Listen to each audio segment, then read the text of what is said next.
I spoke about the concept of the rise of the digital surveillance state. Now, it's a serious topic and it's a serious matter and it requires more than we've got time for today. But I'm down here in the city of Unley in Haywood Park in South Australia to show you exactly what I'm talking about, the concerns that I've got about where this all goes. Have a look behind me. This is a screen down here in the park, which looks pretty innocuous, I've got to say. You know, you've got information, you can come up and you can find out about the area, how it was named, the forebearers and all that sort of stuff.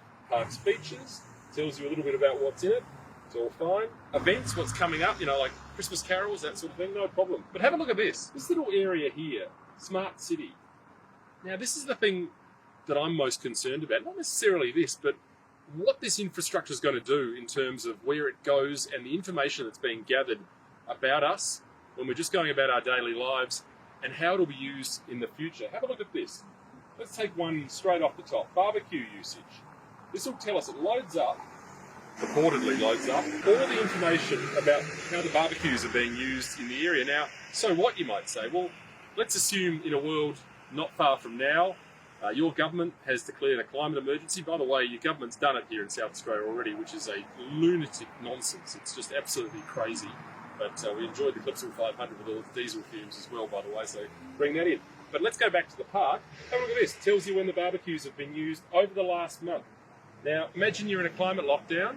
You're told no one can barbecue meat because you're saving the planet, and you come down here to use one of the barbecues, works out who's down here, works out someone's using the barbecue, and the police come down to shut down your barbecue. Problem number one. Let's have a look at some of the others.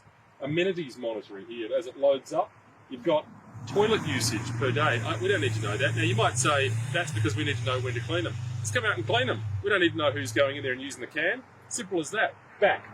EV charger usage. So that's electric vehicles for the knuckle draggers like me amongst us. Tells you how many, not many by the way, because no one drives them, but in any event, how many times they've been used over the last month or so. How about this one?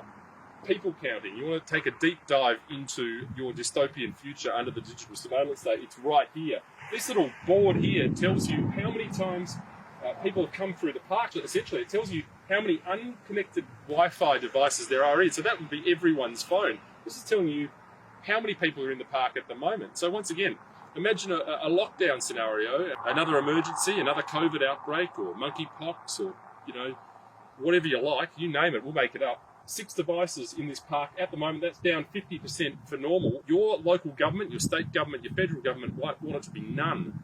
And this will tell you, these sensors up in this light, the Wi-Fi connections, they're all interlocked. There will be facial recognition cameras in there.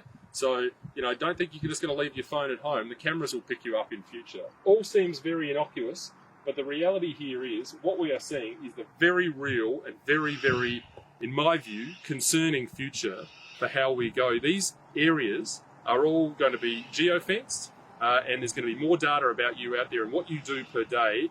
And I hear people saying, I've got no problem with any of this, I don't do anything wrong. Well, that all depends on whether or not your government has the same viewpoint as you. And we've seen this played out in the last 18 months through the COVID period. I've got to tell you, I don't like this at all. Looks pretty innocuous, but to me, there's a bigger, badder future that comes with it. Make sure you're thinking about this, make sure you're talking to your friends about it, and make sure you're telling your politicians that you don't want a social credit style system like currently rolling out over in China with the CCP. We don't want to go anywhere near this.